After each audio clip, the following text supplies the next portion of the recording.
किडी मेलो चैनल में आपका स्वागत है। यहाँ किडी मेलो में हम आपके लिए सभी उम्र के बच्चों के लिए मनोरंजन और सीखने की दुनिया लेकर आए हैं। रोमांचक कहानियों से लेकर शैक्षणिक रोमांच तक हमारे पास हर किसी के लिए कुछ न कुछ है। आइए लिली और मैक्स की कहानी का आनंद लें।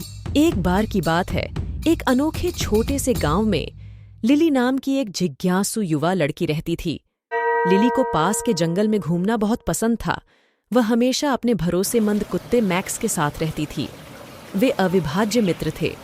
एक धूप भरी सुबह जंगल में घूमते समय लिली की नज़र एक रहस्यमयी चमकती हुई चट्टान पर पड़ी। चट्टान एक मृदु मनमोहक धुन के साथ गुनगुनाती हुई प्रतीत होती थी। लिली इसे उठाने से खुद को रोक नहीं सकी। जैसे ही उसने चट्टान को छुआ, जादुई ऊर्जा के विस्फोट ने उसे घेर लिया और उसे लगा कि वह सिकुड़ रही है। लिली एक नन्ही परी में बदल गई थी। मैक्स आश्चर्य से भौंकने लगा। लगता है आपको कहानी पसंद आई है। पूरी कहानी सुनने के लिए अभी लाइक और सब्सक्राइब करें। हम जल्दी जानेंगे लिली और मैक्स का क्या हुआ। उन्हें जल्द ही पता चला कि जंगल एक नन्ही परी के लिए एक बिल्कुल नई दुनिया थी। लिली की मुलाकात एक दयालु बूढ़े पेड़ से हुई, जो वास्तव में ओकहार्ट नाम की एक बुद्धिमान वृक्ष आत्मा थी। ओकहार्ट ने बताया कि चट्टान एक प्राचीन परिपत्थर था और इसने एक ही इच्छा पूरी की। लिली की इच्छा परियों की जादुई दुनिया का पता लगाने की थी और पत्थर ने उसका अनुरोध स्वीकार कर लिया था। ओकहार्ट ने लिली को इस नई दुनिया में जाने में मदद करने की पेशकश की और उसने कृतज्ञता के साथ इसे स्वीकार कर लिया। परियों की दुनिया लुभावनी थी। रंग बिरंगे फूलों, चमचमाती नदियों और मैत्रीपूर्ण प्राणियों से भरी हुई थी। लिली ने उड़ना सीखा, जो एक उत्साहवर्धक अनुभव था। वह और मैक्स एक साथ आसमान में उड़े। उनकी मुलाकात स्पॉक लेविंग जैसी अन्य परियों से हुई, जिनके पंख झिलमिलाते थे, और एक चतुर गिलहरी जिसके पास जादुई बलूत का फल था। लिली, मैक्स और उनके नए दोस्तों ने एक साथ कई साहसिक कार्य शुरू किए।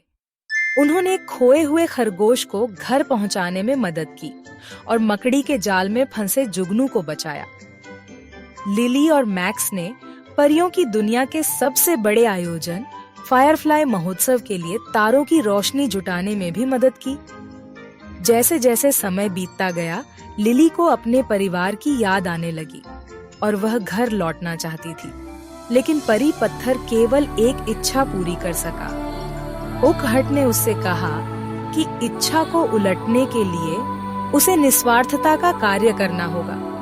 लिली ने पूरे जंगल को फलने फूलने में मदद करने के लिए अपनी एक इच्छा का उपयोग करने का निर्णय लिया। जंगल नए जीवन और सुंदरता के साथ विकसित हुआ और बदले में पत्थर ने लिली को फिर से एक इंसान में बदल दिया।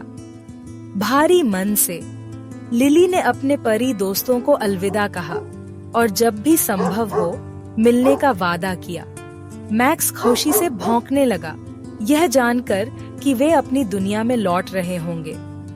लिली ने एक परी के रूप में अपना समय संजोया, लेकिन वह अपने परिवार के साथ वापस आने के लिए आभारी थी। गांव ने उसकी अविश्वसनीय कहानी सुनी और उसके साहस और निस्वार्थता का जश्न मनाया। उस दिन से लिली ने मैक्स के साथ जंगल का पता लगाना जारी रखा। अब उसके जादू की गहरी सराहना हो रही थी और इसलिए जिज्ञासु लड़की और उसका वफादार कुत्ता परियों की दुनिया में अपने करामाती साहसिक कार्य की यादों के साथ हमेशा खुशी से रहते थे। तो दोस्तों, मुझे आशा है कि आपको कहानी पसंद आई होगी। लिली के पास और भी कहानियां हैं, बस किडो मेलो चैनल को सब्सक्राइब करना न भूलें। धन्यवाद। अपना ख्याल रखें और सुरक्षित रहें।